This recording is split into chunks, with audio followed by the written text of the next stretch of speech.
And welcome back to More Approved. I'm James. Today, I'm going to show you the most common cause for a running or leaking toilet.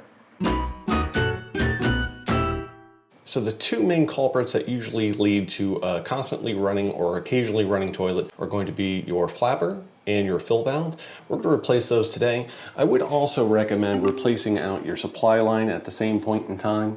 So to get this started, we'll go ahead and turn the water off to the unit, and then we're going to go ahead and flush the toilet, get all the water out of the back that we possibly can. So just leave that depressed, make sure it fully empties itself out, and then we're ready for the next step.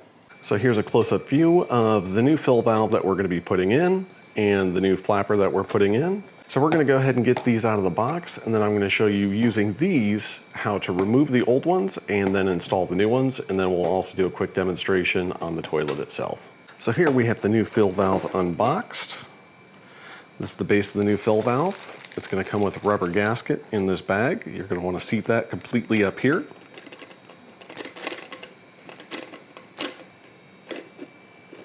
Like so, firmly in place. And then this nut is going to be on the bottom side of the porcelain for the tank. And that's going to be tightened down. And you're only going to want to hand tighten these. If you feel like you don't have a good amount of strength, when you get done hand tightening it, you can also give it a quarter of a turn more with a set of pliers. This tube here is going to just push on by hand to that piece, and that is the basic assembly.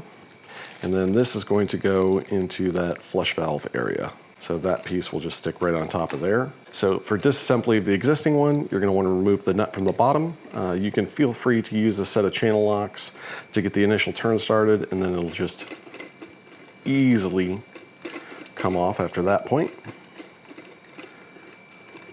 And then of note, with your supply line, it is recommended to change out your supply line when you do this. So for the new one, when you're tightening this on, under no circumstances do you want to use channel locks or pliers or anything of the like to tighten this to the bottom of the fill valve. So you're going to want to do that finger tight, and you can go ahead and bottom it out and give it a good twist, and you should be good to go. Now for the flappers, for the toilet that I'm replacing this on, it needs a 2-inch flapper. And the 2-inch flapper, if you look at any of these from the store, if you order them online, it'll say about the size of a baseball is going to be a 2-inch flapper, and the size of a softball will be a 3-inch flapper. If you have a different style of flush mechanism or fill mechanism in your toilet, that is beyond the scope of this video, and I do apologize. But let's go ahead and get the old ones removed and get the new ones installed.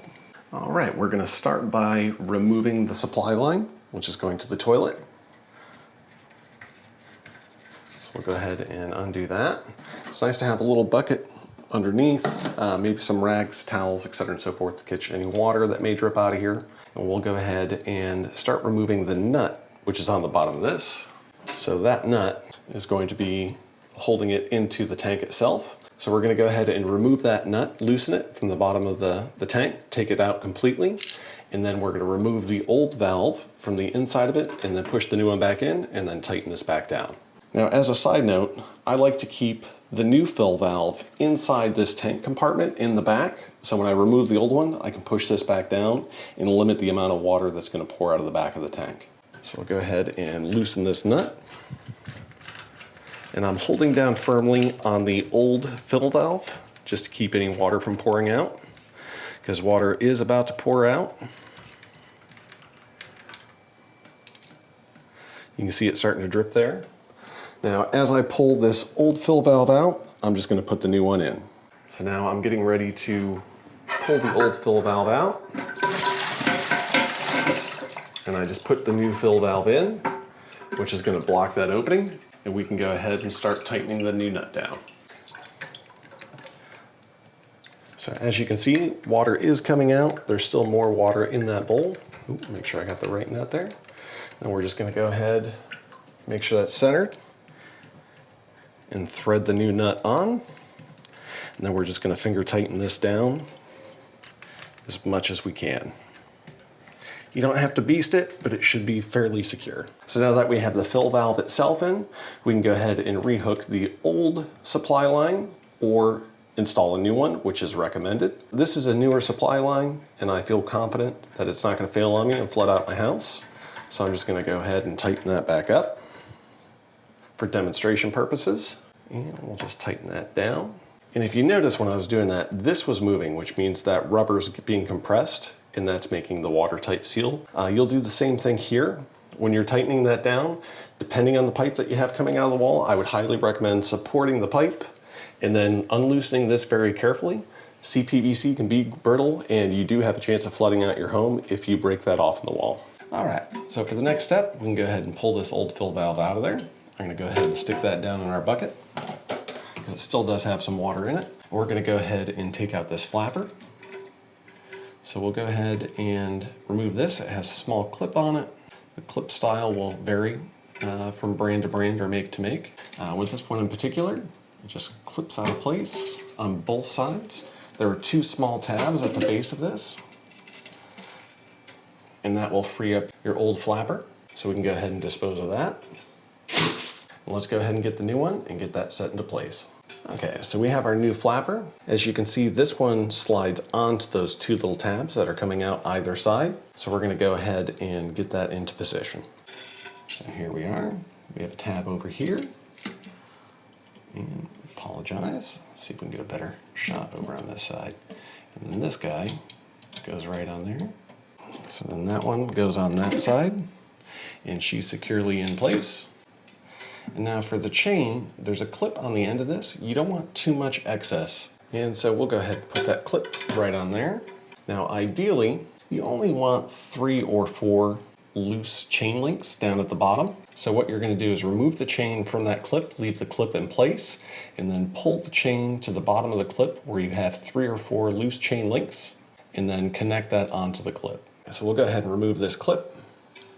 So now we're going to look into the bottom, and we're going to make sure that we have 3 or 4 chain links hanging freely at the bottom of this chain, and we're going to reconnect this part of the chain back to the clip.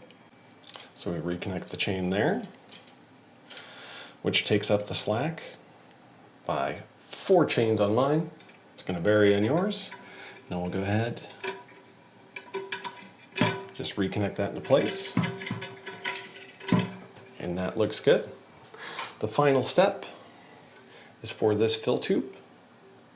We're going to place it right here.